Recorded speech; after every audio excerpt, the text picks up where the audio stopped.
why did the people leave? Genesis 11 and the first 3 verses we read about the original post-flood civilization. They were traveling until they found a suitable area for settlement. This means that they left the area where Noah and his sons made their home.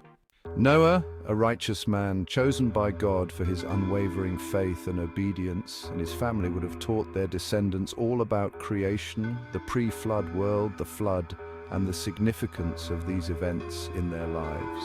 They would have shared stories of God's commands and instructions, emphasizing the importance of following his word. Most likely they were expected to live as Noah and his family taught, adhering to the principles of faith, righteousness, and obedience, obeying God, and doing his will in every aspect of their lives. All the early generations would have lived under the family's teachings, ensuring that the legacy of Noah's faithfulness was passed down through the ages. Finally, at some point, some of the people left the area where Noah and his sons lived. They ventured out, driven by a desire for new beginnings and the promise of fertile lands. They sought a new land to be their home, a place where they could establish their own communities and start afresh. These early settlers faced numerous challenges, from harsh climates to unknown territories. It is doubtful that Noah and his sons were a part of this rebellious group. They likely chose to remain in the familiar surroundings of their post-flood home, valuing stability over the uncertainty of new lands. They may have stayed in their original post-flood home, continuing their lives as they had known it. The older generation often preferred the comfort of the known over the adventure of the unknown.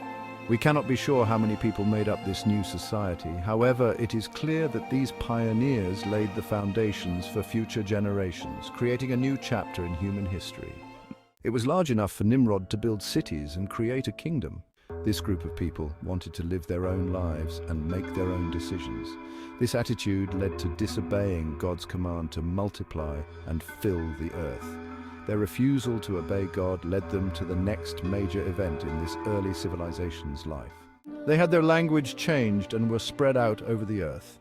But even after the Tower of Babel, the area continued to bear the profound influence of Noah and his family for hundreds of years.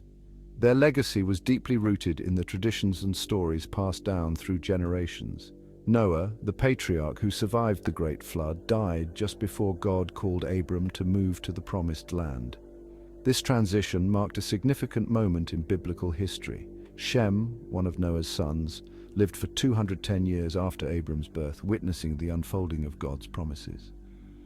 This means that for centuries after the flood, there were still people who obeyed and worshipped God, maintaining the faith and traditions established by Noah and his descendants. Their devotion ensured that the worship of God persisted through the ages, even as new generations emerged.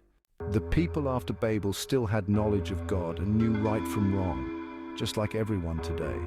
Like today, those early people had the freedom to choose to obey or not.